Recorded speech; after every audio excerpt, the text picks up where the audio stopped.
नमस्कार साथियों, मैं Deep Chandra Bhagat BSc MLT plus MSc microbiology MLT group में आपका स्वागत करता हूं। मैं वीडियो बनाने का मेन रीज़न यह है कि बहुत सारे स्टूडेंट या बहुत सारे बच्चों से मैं मिला जो पैरामेडिकल कोर्सेज करके आए थे हॉस्पिटल में। तो मिलने के बाद मैंने कुछ चीज़ें उन्होंने मेरे को बताया कि हमें ये चीज़ें पता नहीं है, हमें कैसे करनी चाहिए, क्या करना चाहिए। तो मेरे को लगा कि वीडियो बना के आप तक ये सारी चीज़ें मैं आपको इन्फॉर्मेशन आप तक लोगों तक पहुँचाऊँ। तो इसलिए सबसे मैं आता हूँ, जैसे डीएमएलटी या बीएससी एमएलटी या पैरामेडिकल कोर्स कोई भी हो, तो आप करने जा रहे हो तो एडमिशन लेने से पहले सबसे पहले किन किन बातों का ध्यान दें। सबसे पहले आप कोई भी कॉलेज से या इंस्टीट्यूट से या यूनिवर्सिटी से कोर्स कर रहे हैं तो किसी भी स्टेट में, तो सबसे पहले वो ये लिस्ट में ध्यान दें कि आप ये आपका कॉलेज या आपकी यूनिवर्सिटी या आपका इंस्टीट्यूट आपके स्टेट गवर्नमेंट के पैरामेडिकल काउंसलिंग के लिस्ट में है या नहीं है। या कई स्टेट में ऐसा भी है कि पैरामेडिकल काउंसलिंग नहीं है, तो उन स्टेटों में आपको किन किन बातों का ध्यान रखना चाहिए कि वो कॉलेज गवर्नमेंट से अप्रूव्ड हैं या नहीं है। सेकंड चीज़ कि हमारे यूजीसी 1956 से अप्रूव्ड है या नहीं है। और सेकंड है उसमें एक नई चीज़ आती है AICTE, उससे अप्रूव्ड है या नहीं है।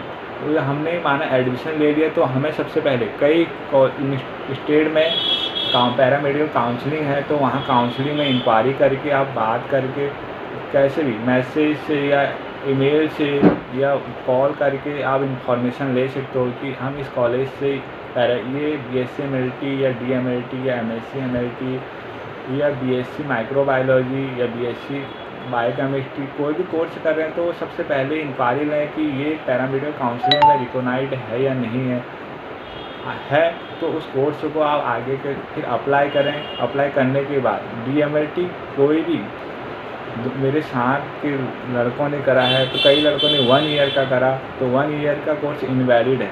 कोई भी डीएमएलटी आप करें तो वो 2 ईयर की कंप्लीट होनी चाहिए, 2 ईयर का ही कोर्स होना चाहिए। आप बीएससी करने जा रहे हैं तो 10+2 साइंस आपके लिए कंपलसरी होनी चाहिए। आर्ट्स या कॉमर्स वाला लड़के या कर रहे हैं या बच्चे कर रहे हैं तो उनके लिए सबसे मेन है कि पहले 10+2 साइंस से करें, उसके बाद बीएससी एमएलटी करें। तीसरी चीज़ है कि मैंने आपको साइंस करने के लिए क्यों बोला, क्योंकि आप स्टेट गवर्नमेंट में कोई भी पोस्ट आती है गवर्नमेंट की, उनमें सबसे पहले 10+2 साइंस कंपलसरी होता है। कई चीज़ों में डीएमएलटी में, कई पोस्ट में डीएमएलटी में 10+2 साइंस कंपलसरी है, कई में बीएससी में तो कंपलसरी है ही है।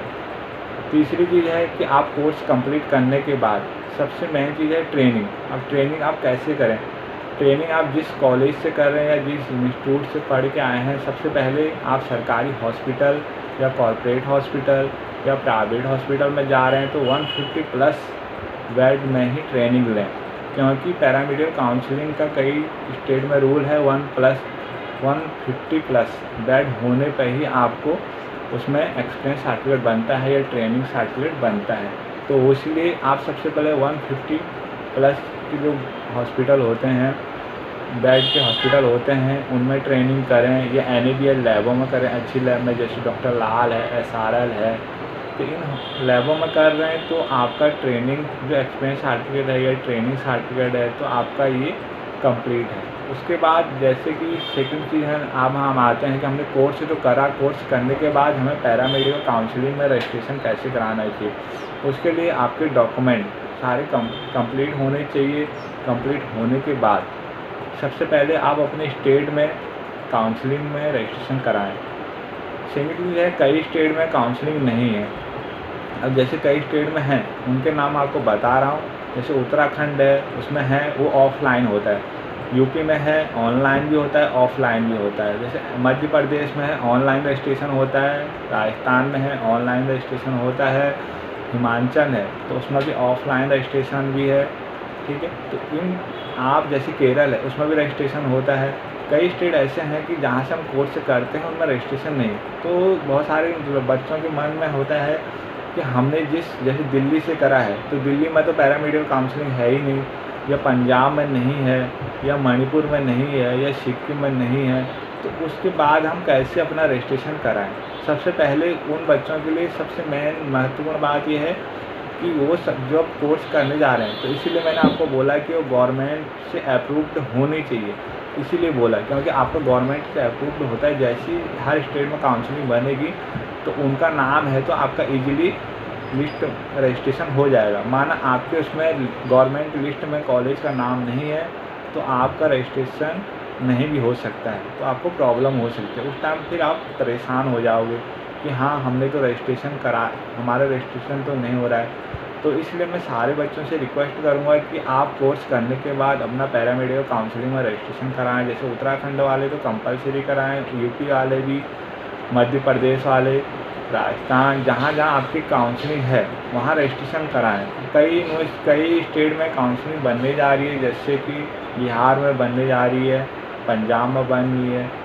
एक मेन जो अभी हमारे पास नई इन्फॉर्मेशन है उसमें यह है कि सेंट्रल यूनिवर्सिटी भी बनने जा रही है, पर अभी कितने टाइम में बनेगी वो सबसे मेन इशू है कि कितने टाइम में आप उसमें रजिस्ट्रेशन कर सकते हो। हमारा एक ग्रुप है GFMLT, उसमें सारे ये इंक्वायरी या इन्फॉर्मेशन भी है कि आप इस कोर्स करने के लिए क्या क्या चीज़ चाहिए और कैसे आप रजिस्ट्रेशन कर सकते हो। थर्ड चीज़ है कि हम जैसे कोर्स कर रहे हैं तो उसका पैरामेडिकल काउंसलिंग है, तो सबसे मेन है कि आप फेक काउंसलिंग से अपना रजिस्ट्रेशन ना कराएं। कई काउंसलिंग ऐसी हैं जो फेक भी हैं, जैसे ऑल इंडिया पैरामेडिकल काउंसलिंग ये नहीं है, बट आप नेट पर जाके खोलोगे तो ये आपको मिलेगी।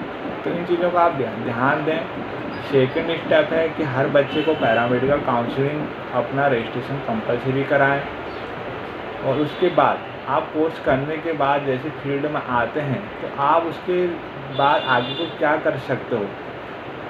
सबसे मेन चीज़ है, कई बच्चे ये होते हैं कि हमने तो अब DMLT कर दी, हम क्या कर सकते हैं सर, अब हमको क्या करना चाहिए, हम BSc MLT करें या MSc करें या PhD करें।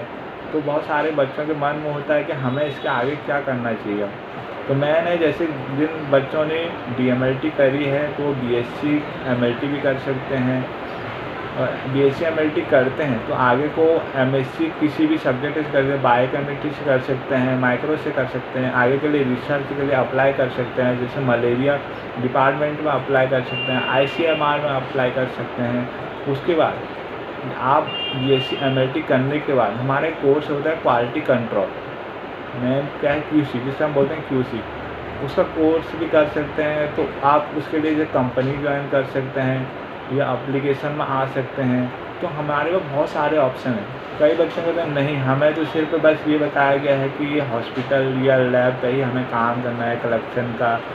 तो ये चीज़ें नहीं है कि आप इसी फील्ड में रहे, इससे आगे भी बढ़ सकते हो। अब PhD कर सकते हो आप, तो आप MSc करके जैसे PhD कर सकते हो। तो इन चीज़ों को आपको ध्यान देना चाहिए कि हमें क्या क्या चीज़ कैसे करें, स्टेप बाय स्टेप हर चीज़ को करें। ऐसा नहीं है कि आप पहले जो DMLT करी है तो 10th के बेस पर कर रहे हो तो आप